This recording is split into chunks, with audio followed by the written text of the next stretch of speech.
Good. All right, so you want to call out your note function numbers when you do this. Okay. Because this is how you're going to catalog your choices and index them. And that's how you know what they are, right? And you can use them on other things and manipulate them, right? So those numbers are their names, and how they're actually working in that measure. So it's really important to be very, very aware of your note function that you're playing at all times for right now. Okay. It's kind of like it turns into the same way that you know how to spell a word when you talk to somebody, but you don't think about it when you're talking to them. But if somebody stopped you mid-sentence on a word and say, how do you spell that word? You'd be able to tell them probably no problem at all, right? Mm-hmm. So you know it. It's just not in that thought process you're actually communicating. This is what note functions should be when you're playing. So you're not really thinking about it, but if I stopped you on a note and said, what is it? Oh, that's flat 3. You know what it is. You're just not consciously thinking about that as you're talking, because, music is a language. When you play, you're having a conversation, you're communicating, right? So it's important to treat music like a language in terms of how it actually works and what's going on. So as you're learning this new language of music on the bass, that a very important aspect of it and extremely powerful is the note function numbers, how those notes are working against the chord that you're playing over. Because the secret to a good line is for the musician to be able to control the note function numbers rhythmically. In other words, what goes where in the rhythm. That's the key to a good line. And you already do this with the spoken language in a much more complex form, because when you talk to somebody, you just don't spit out random words in any order you want. In order for the language to make sense, the English language to make sense, those words need to fall in a certain order, right? Sure. Well, no different in music. But the way you control that is what numbers go where in the rhythm.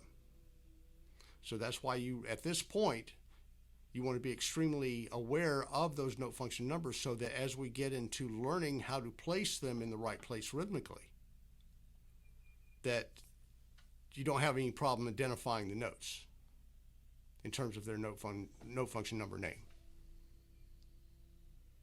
Right. So does that make sense? Yeah. Okay. So instead of naming these notes, the note function numbers relate to each note name, right? Yeah, they do. But when you're applying this information to harmony, Okay.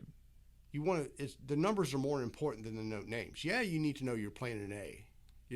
That's important, but in terms of actually doing it, putting together a line, it's about the numbers and where they go in the rhythm. Because the numbers are the same in every key. Flat 3 is always flat 3. But depending on what the root note of the chord is, if I have A, then that flat 3 is going to be C. Right? If I have B, that flat 3 is going to be D. Mm-hmm. Right? So if you had to memorize the note names like that, it'd take you forever because it's an enormous amount of information. Whereas the numbers, 1 to flat 3 is 1 to flat 3, period. No matter what key you're in. Yeah, it's the same thing. It's the same sound. So that's why the numbers are more important in terms of application as you're dealing with harmony and working with it than the note names are. But I'm not saying you don't need to know your note names. You do, because if somebody says, hey, Paul, play an A, you need to know where it is, right? Do you read tablature? Do I read it? Yeah, do you know what it is? Yeah. Okay. Because I'm going to we need to document these lines that you're doing. Okay. So right now, I just listened to what you played, and I wrote this out real quick.